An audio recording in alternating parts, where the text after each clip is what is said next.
Cricket with Ajit के राजनीतिक मंच पे आप सभी का स्वागत है।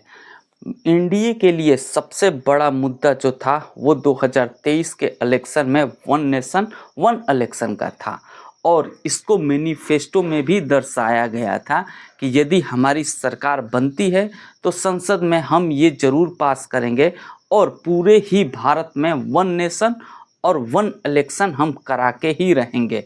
और जब अभी एनडीए की सरकार बनी तो इस विधेयक को पास करने के लिए यहाँ पे संसद भवन के लोकसभा में पेश किया गया है, जहाँ पे इस पे वोटिंग भी हुआ, लेकिन वोटिंग 2/3 वोट नहीं गिर पाए, जिसके वजह से इसको एक ठंडे बक्से में डाल दिया गया। लेकिन अभी हम ठंडे बक्से की बात क्यों कर रहे हैं इसको बाद में बताएंगे। अभी हम बात करेंगे कि क्या जब इस विधेयक को पास करने के लिए जो सरकार है, एनडीए गठबंधन सरकार है, वो संसद भवन में पहुंची तो क्या जो नरेंद्र मोदी जी हर एक इलेक्शन 2023 में हर एक चुनाव में इसका भाषण देते चल रहे थे वो अवेलेबल थे या नहीं थे। तो मैं आपको बता दूं कि नरेंद्र मोदी जी अवेलेबल ही नहीं थे जब इस विधेयक को पास करने के लिए संसद भवन के लोकसभा में रखा गया। मैं आपको बता दूं कि उस टाइम पे नरेंद्र मोदी जी राजस्थान की सरकार की 1 साल पूरा होने पे सेलिब्रेट करने के लिए उनको वहाँ के मुख्यमंत्री को बधाई देने के लिए राजस्थान के जयपुर शहर में उपस्थित थे और ना ही विपक्ष के नेता राहुल गांधी भी संसद में अवेलेबल थे। लेकिन 400 से ऊपर सांसद जो थे वो इस संसद भवन में अवेलेबल थे, लेकिन उनमें से 367 जो वोटिंग है उसकी मंजूरी मिलती तब जाकर के इस विधेयक को पास किया जा सकता था, लेकिन वो मंजूरी नहीं मिल पाई, जिसके वजह से अब इसको ठंडे बक्से में डाल दिया गया है। ठंडे बक्से में इसलिए जिक्र किया क्योंकि जब तक आपको 2/3 वोटें नहीं मिलेगी तब तक इस विधेयक को पास नहीं कराया जा सकता है।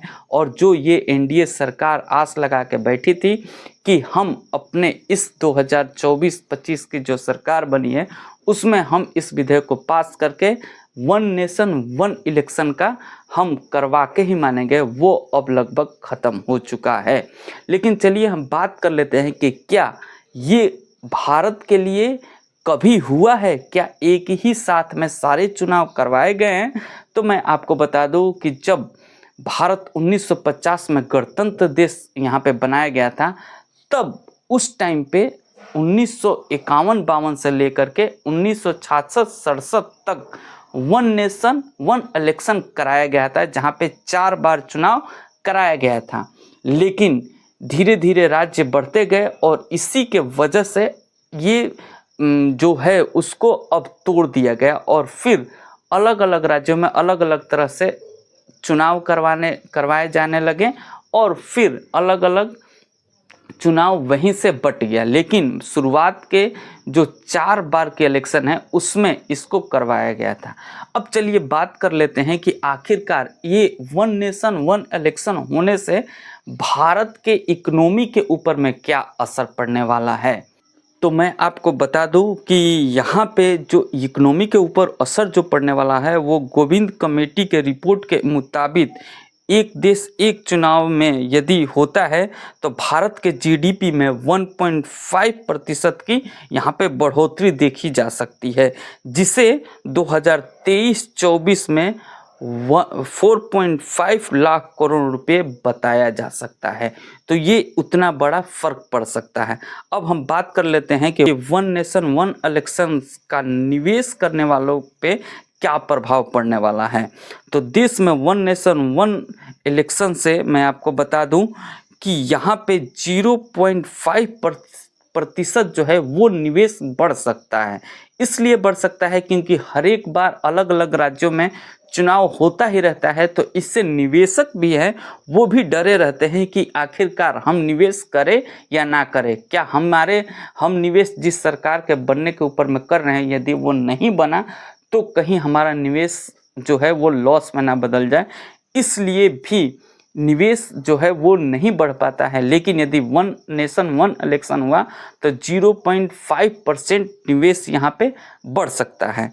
अब हम बात कर लेते हैं कि क्या वन नेशन वन इलेक्शन से क्या सार्वजनिक खर्च बढ़ जाएगा? तो मैं आपको बता दूं कि केंद्र और राज्य के चुनाव के साथ होने वाले सार्वजनिक खर्च 70.67% बढ़ जाएगा।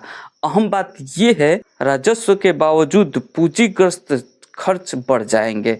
समान तौर पर ये पूंजीगत खर्च बढ़ने से जीडीपी आपकी और ज़्यादा मजबूत हो जाएगी। वहीं पे मैं आपको बता दूं कि ये जो चुनाव है, क्या वन नेशन वन इलेक्शन के तहत कोई और देश ऐसा करवाता है? तो मैं आपको बता दूं कि अमेरिका जैसे देश में भी वन नेशन वन इलेक्शन होता है, और ना ही अमेरिका बल्कि यहाँ पे फ्रांस, स्वीडन, कनाडा और आदि कई देशों में वन नेशन वन इलेक्शन के तहत चुनाव कराया जाता है। अब मैं आपको बता दूं कि वन नेशन वन इलेक्शन होने से क्या महंगाई बढ़ जाएगी? तो मैं आपको बताऊं कि अलग अलग राज्यों में अलग अलग समय पे चुनाव होने से महंगाई ज़्यादा और बढ़ जाती है।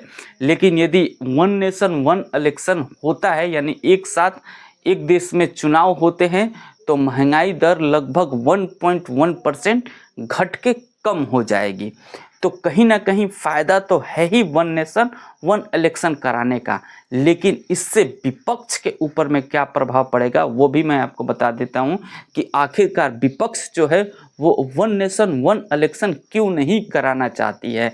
तो मैं आपको बता दूं कि विपक्ष कहीं ना कहीं उनको अभी की जो इलेक्शन कमीशन है उसके ऊपर में विपक्ष का विश्वास नहीं है। बाकी मैं आपको बता दूं कि विपक्ष का ये कहना है कि जिन जिन यहाँ पे देशों में वन नेशन वन इलेक्शन होता है, उन देशों की जनसंख्या 30 करोड़ से कम ही है। यहाँ तक कि अमेरिका और फ्रांस को छोड़ दे तो कई ऐसे देश है जिसका यहाँ पे जनसंख्या है वो 1 करोड़ 2 करोड़ 3 करोड़ है, जहाँ पे वो पॉसिबल है। लेकिन 140 करोड़ की जनसंख्या वाले देश में एक साथ एक दिन पे इलेक्शन कराना इतना आसान नहीं है, और इसमें कहीं ना कहीं फ़ायदा जो सत्ता पक्ष की पार्टी है उनको हो सकता है, और इसी के वजह से विपक्ष जो है वो वन नेशन वन इलेक्शन के फेवर में नहीं है, जिसके ही वजह से जो है वो संसद भवन में विपक्ष की तरफ से 167 वोटों से ऊपर डाला गया था, जिसके वजह से ये विधेयक पास नहीं हुआ। मैं आपको बता दूं कि अब ये इतना आसान नहीं होगा पास कराना। आपको क्या लगता है, वन नेशन और वन इलेक्शन भारत में होना चाहिए या नहीं? कमेंट्स करके आप जरूर बताइएगा। मिलेगा हम आपसे नेक्स्ट वीडियो में। जय हिंद, जय भारत।